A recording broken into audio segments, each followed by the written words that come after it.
Donc pour réaliser l'écriture de l'équation de polyaddition à partir de ce monomère, il faut repérer la liaison qui va se casser. Elle est là, avec ces deux carbones qui vont donc faire partie des miquets qui vont s'échanger les mains. Donc la liaison ici va s'ouvrir une des deux mains et va donc faire de nouvelles liaisons. Alors, ça va donc être représenté en chaîne.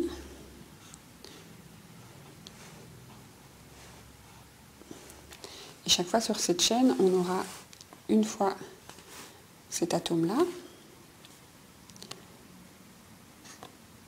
l'atome qui est ici. Sur lui, il y a un méthyle et un phényl, et donc la chaîne nouvelle, la liaison nouvelle, et l'ancienne qui était double et qui est devenue simple. Donc choisissons par exemple de le mettre en creux, ici. Il est en creux, donc on va le représenter en creux. Et donc l'autre atome, il est là, et lui, il a juste des hydrogènes. Ça va? Donc sur le rouge, je rajoute là un phényl. Alors on peut le représenter par un rond, puisque ces doubles liaisons sont délocalisées, elles tournent en permanence, on n'est pas obligé de les positionner là ou là. Et donc il y a aussi le méthyle. La nouvelle liaison, ici on va la mettre en pointillé, enfin on va la mettre en pointillé, voilà, elle est là. L'autre nouvelle liaison, elle s'est faite ici, et l'ancienne liaison, elle est là, celle qu'il y avait avant. Donc on a une nouvelle liaison, une ancienne liaison, une nouvelle liaison, une ancienne liaison, une nouvelle liaison. Donc chaque fois qu'on a un monomère, donc ici on a un monomère avec les deux carbones, un monomère avec les deux carbones, mais sur ces monomères, il y a un des deux carbones qui a un méthyle et un phényl, l'autre carbone qui avait en fait deux petits H, de rien du tout, donc on n'écrit pas. Le monomère suivant, il a de nouveau les deux carbones, donc un avec méthyle et phényl, oups, pas très joli, et un avec les deux petits hydrogènes qu'on n'écrit pas. Le suivant, méthyle, phényl, un avec les deux hydrogènes, méthyle, phényl, et avec les deux hydrogènes. Donc on a chaque fois un monomère. Alors maintenant, ces monomères, ils peuvent parfois s'écrire, se retourner. Donc il n'y a aucune raison que les molécules se rejoignent comme ça. Enfin, peut-être qu'ici, avec l'encombrement qu'il y a, je crois que ça va toujours bien se mettre. Donc on va peut-être tous bien les mettre, mais imaginons qu'ils se soient donné la main dans l'autre sens. Donc méthylphényl CH2, mais si le suivant est dans l'autre sens, on va avoir CH2 méthylphényl. C'est possible aussi que les monomères soient dans l'autre sens. Là, donc ici c'est encore un monomère, et le monomère suivant, il peut reprendre le même sens qu'avant, ou de nouveau être dans le sens avec le phénylméthyle à droite. Ok. Voilà, donc on doit aussi l'écrire en motif répété. Alors un motif répété, ça se met entre parenthèses, et il faut deux carbones liés par une simple liaison. Avant ils étaient liés par une double, et ils doivent continuer leur liaison de chaque côté de la parenthèse. Je voudrais gommer. Oula, que c'est une grosse gomme. Allez, donc la parenthèse, les deux carbones et la liaison qui traverse. Donc sur ce motif répété, on doit mettre qu'il est présent n fois, donc le degré de polymérisation.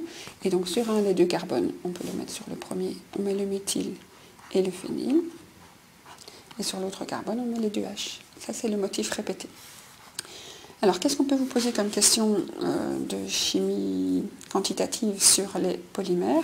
On vous demande de calculer le degré de polymérisation. C'est ce fameux petit n. Combien de monomères se sont accrochés à l'intérieur d'une chaîne en moyenne? Si on vous dit que la masse moléculaire de ce polymère-ci est de 3200, pour calculer son degré de polymérisation, je prends la masse molaire du polymère et je divise par la masse molaire du monomère. Alors, on vous donne celle du polymère, 320 000, on ne vous donne pas celle du monomère. Donc, il faut retrouver la formule brute de ce monomère. Combien y a-t-il de carbone? 6, 7, 8, 9, c'est 9. Pour les hydrogènes, c'est très difficile, il faut tout compter. 1 ici, 2, 3, 4, 5, 1, 2, 3, 4, il n'en faut plus. 1, 2, 3, 4, 1, 2, 3, 4, il n'en faut plus. Ici, il y en a 3. Donc 1, 2, 3, 4, 5, 6, 7, 8, et 9 et 10. Donc H10. Alors si vous voulez un truc pour vérifier les formules brutes des alcanes insaturés, vous devez connaître la formule des alcanes saturés, c'était N et H2N plus 2. Donc dans ce cas-ci, avec 9, on devrait être à 20. Alors chaque fois qu'on perd 2 hydrogènes, on a une insaturation. Donc les insaturations, c'est les doubles liaisons. On en a déjà 1, 2, 3 et 4. Donc ça représente chaque fois 2 hydrogènes, donc 8. Mais ici, il y a une différence de 10. Alors là, une insaturation, ça peut aussi être un cycle. Quand le serpent se mord la queue, ben, il y a des hydrogènes qui doivent tomber à l'endroit où il se referme. Donc ici, on a bien une différence de 5 insaturations. 4 doubles liaisons et un cycle. Donc on est un peu plus sûr de sa formule. On n'en a pas oublié d'hydrogène dans le tas. Alors C9H10, ça fait 9 fois 12 plus 10, et il faut faire le calcul ici. Donc, je n'ai pas préparé le calcul. 9 fois 12, 90, plus 18, ça fait 108, plus 10, ça fait 118. Donc la masse molaire de ce polymère, c'est 118, de ce monomère, 118 grammes par mol. Le degré de polymérisation de la chaîne, s'il fait environ 320 000 de poids, ben, ça va être le calcul de ça. Alors, on peut utiliser l'ordinateur. Hop. 320 000